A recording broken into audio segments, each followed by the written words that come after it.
True horror stories पेश करते हैं हॉरर कहानियाँ। आज की कहानी है इनविजिबल मैन, पुनीता त्यागी की आवाज़ में। तो चलिए सुनते हैं ये कहानी। पुनीत राय अपनी पत्नी और 8 साल के बेटे दक्ष के साथ बॉम्बे में रहते थे। दक्ष बहुत ही प्यारा बच्चा था। इतनी छोटी उम्र में ही वो बहुत समझदार था और नई नई बातों को जानने के लिए बहुत उत्सुक रहता था। कहीं भी कुछ भी देखता था तो 1000 सवाल पूछने लगता था। ये ऐसा क्यों है, ये कैसे हुआ, ये क्यों होता है और पता नहीं क्या क्या।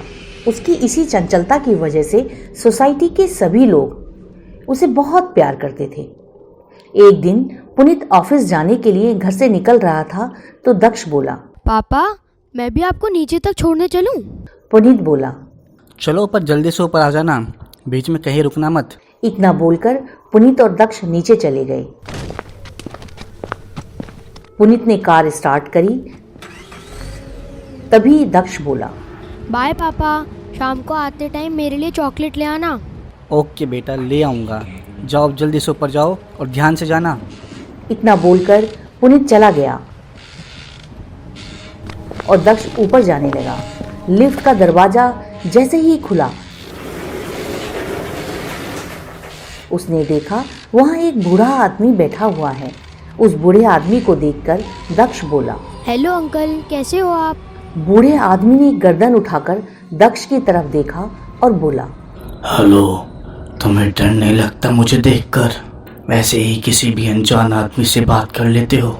दक्ष हंसता हुआ बोला, आपसे क्यों डरूंगा मैं? आप कोई भूत थोड़ी हो। दक्ष कुछ और बात करता इससे पहले ही लिफ्ट का दरवाजा खुल गया। दक्ष लिफ्ट से बाहर निकला और बोला, बाय अंकल, फिर मिलेंगे। इतना बोलकर दक्ष अपनी मम्मी के पास चला गया। शाम होते ही दक्ष नीचे खेलने चला गया। वो बाकी बच्चों के साथ खेल रहा था।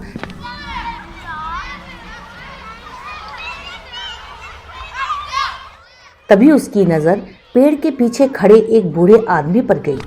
वो तुरंत भागकर पेड़ के पास गया। तभी उसने देखा वहां वही बूढ़ा आदमी खड़ा था जो आज सुबह उसे लिफ्ट में मिला था। दक्ष उस बूढ़े आदमी से बोला, अरे लिफ्ट वाले अंकल, आप यहाँ क्या कर रहे हो? आप भी हमारे साथ खेलोगे? बूढ़ा आदमी बोला, नहीं नहीं, मुझे नहीं खेलना, तुम ही खेलो। बूढ़ा आदमी मना करता रहा, लेकिन दक्ष उसका हाथ पकड़कर नीचे ग्राउंड में ले आया और अपने दोस्तों से बोला, देखो सब लोग, ये मेरे न्यू फ्रेंड हैं, लिफ्ट वाले अंकल। सब लोग इन्हें हाय बोलो। वहां खड़े सारे बच्चे एक दूसरे के मुंह देखने लगे। फिर दक्ष बोला, अरे हेलो तो बोलो हमारे न्यू फ्रेंड को। इस बार सारे बच्चे वहां से भाग गए। दक्ष उस बूढ़े आदमी से बोला, अरे ये सब यहाँ से भाग क्यों गए? अब मैं किसके साथ खेलूंगा? वो बूढ़ा आदमी बोला, चलो आज मैं खेलूंगा तुम्हारे साथ। वो दोनों साथ में खेलने लगे। सोसाइटी के बाकी बच्चे छुपकर दक्ष को देख रहे थे। उन दोनों को खेलते हुए लगभग 3 घंटे हो गए थे। दक्ष बोला, ओके दोस्त, अब मैं चलता हूँ वरना मम्मी मेरे पे गुस्सा करेंगी। फिर मिलेंगे, बाय। बूढ़े आदमी को बाय बोलकर दक्ष ऊपर चला गया। फिर वो दोनों रोज मिलने लगे। पूरा टाइम दक्ष उस बूढ़े आदमी के साथ खेलने लगा। एक दिन दक्ष की मम्मी किसी काम से शाम के टाइम पर नीचे आई। उसने देखा सोसाइटी के सारे बच्चे एक साथ खेल रहे हैं, लेकिन दक्ष वहां है ही नहीं। तब उसने सोसाइटी के एक बच्चे से पूछा, बेटा तुम सब तो यहाँ हो, ये दक्ष कहाँ है? तुम सबके साथ ही तो खेलता है वो। तभी एक बच्चा बोला, नहीं आंटी, बहुत दिन हो गए, वो तो हमारे साथ खेलता ही नहीं है। वो तो अकेला ही खेलता रहता है और पता नहीं कोई न्यू फ्रेंड बनाया है उसने, जो उसके अलावा किसी को नहीं दिखता। वो पूरा टाइम उसी के साथ खेलता रहता है। इतना सुनकर दक्ष की मम्मी को थोड़ा डर लगने लगा और वो दक्ष को ढूंढने लगी। दक्ष, दक्ष बेटा कहाँ हो? दक्ष।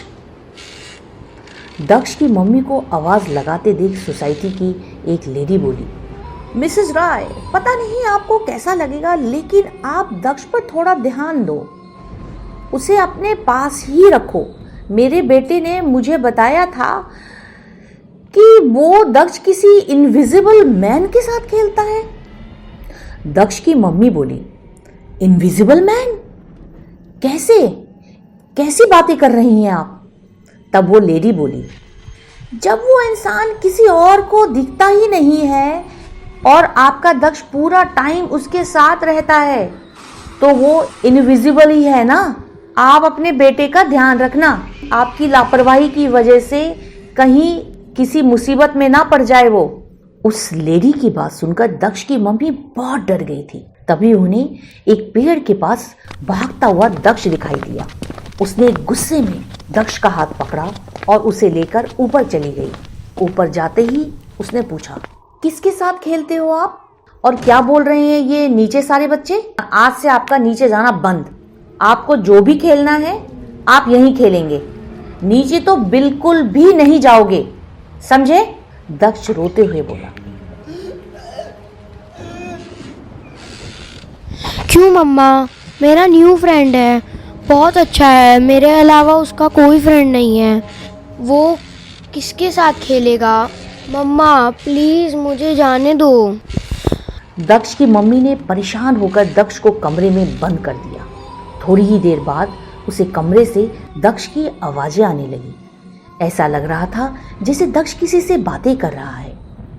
उसने जल्दी से दरवाज़ा खोला तो देखा कि दक्ष सच में किसी से बातें कर रहा है, लेकिन पूरे रूम में कोई था ही नहीं। तब उसने दक्ष से बहुत प्यार से पूछा, दक्ष बच्चा किससे बातें कर रहे हो आप? दक्ष बोला, मम्मा ये मेरा न्यू फ्रेंड है, मैंने आपको बताया था ना कि मेरे अलावा इनका कोई दोस्त नहीं है, तो आपने मेरे को बाहर जाने से मना कर दिया था, इसलिए यहीं पे मेरे से मिलने आ गए। दक्ष की मम्मी को विश्वास नहीं हो रहा था क्योंकि दक्ष के सामने कोई था ही नहीं। वो सोच में पड़ गई कि जब यहाँ कोई है ही नहीं तो बात किससे कर रहा है। उसने सोचा कि शायद दक्ष ने कोई मूवी देखी होगी इसलिए वो खेल रहा है या फिर मजाक कर रहा है।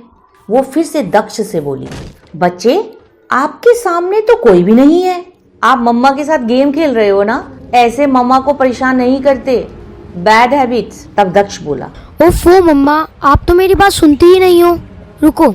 इतना बोलकर उसने उस बूढ़े आदमी से बोला, दोस्त मम्मा को तो आप दिखाई ही नहीं दे रहे हो, अब मैं उन्हें कैसे बताऊं कि आप सच्ची में हो यहाँ? दक्ष की बात सुनकर वो बूढ़ा आदमी दक्ष को गोद में उठाता हुआ बोला, अब बोलो मम्मा को मैं हूँ या नहीं? दक्ष को ऐसे हवा में लटके हुए देखकर उसकी मम्मी की चीख निकल गई और उसने भागकर दक्ष को अपनी गोद में ले लिया और वो चिल्लाकर बोली, कौन है आप? सामने क्यों नहीं आते हो? मेरे बच्चे के पीछे क्यों पड़ रहे हो? अपनी मम्मी को ऐसे चिल्लाते हुए देखकर दक्ष बोला, मम्मा वो चला गया, आपने इतना तेज क्यों डांटा उसको? ये सब देखकर दक्ष की मम्मी बहुत डर गई थी। शाम को पुनीत के घर आते ही उसने उनको सारी बातें बताई और उनसे बोली, पुनीत मैंने तुम्हें बोला था ना जब तुम्हारी कार से उस बूढ़े का एक्सीडेंट हुआ था कि ठीक से पूजा कराकर उसका श्राद्ध कर दो, पर तुमने तो सुना ही नहीं। अब देखो वो बूढ़ा आदमी हमारे बच्चे को परेशान कर रहा है। अगर उस दिन तुमने मेरी बात सुन ली होती तो आज ये दिन देखना नहीं पड़ता। अपनी पत्नी को परेशान होता देख पुनीत बोला, तुम परेशान मत हो, मैं अभी गुरुजी से बात करता हूँ, कोई ना कोई उपाय तो जरूर होगा उनके पास। अगली सुबह गुरुजी पुनीत के घर आ गए। पुनीत और उसकी पत्नी ने मिलकर उस बूढ़े आदमी की आत्मा की शांति के लिए पूजा कराई और उसका श्राद्ध कराया। इस बात को 3-4 दिन हो गए थे। उस दिन के बाद से दक्ष बहुत उदास रहने लगा था। पुनीत ने दक्ष से पूछा, दक्ष बेटा क्या हुआ, ऐसे चुप चुप क्यों रहते हो आप? दक्ष बोला, पापा मेरा वो न्यू फ्रेंड बहुत दिन से नहीं मिला है, मुझे पता नहीं वो कहाँ चला गया है, मैं उसे बहुत मिस कर रहा हूँ। दक्ष की बात सुनकर पुनीत और उसकी पत्नी बहुत खुश हुए क्योंकि उस बूढ़े आदमी की आत्मा को शांति मिल गई थी। दोस्तों, सभी आत्माएं बुरी नहीं होती हैं। कुछ आत्माएं अपनी शांति पाने के लिए भटकती रहती हैं, अपनी मुक्ति के लिए परेशान रहती हैं। तो अगर हमसे अनजाने में कोई भी गलती हुई हो, हमारे हाथों से किसी की मौत हो गई हो, तो तुरंत उसकी आत्मा की शांति के लिए पूजा करा देनी चाहिए, वरना उसका अंजाम घातक भी हो सकता है। ट्रू हॉरर स्टोरीज में कहानियाँ एक सच्ची घटना पर आधारित है। लोगों के साथ घटने वाली घटनाओं को ही हम अपने चैनल पर सुनाते हैं। अगर आपके साथ भी कोई ऐसी घटना घटी है तो आप अपनी कहानी हमारे साथ शेयर कर सकते हैं। हम फिर इसी तरह से आपकी कहानी अपने चैनल पर सुनाएंगे। आप अपनी कहानियां हमें व्हाट्सएप कर सकते हैं। हमारा व्हाट्सएप नंबर है 9871522213।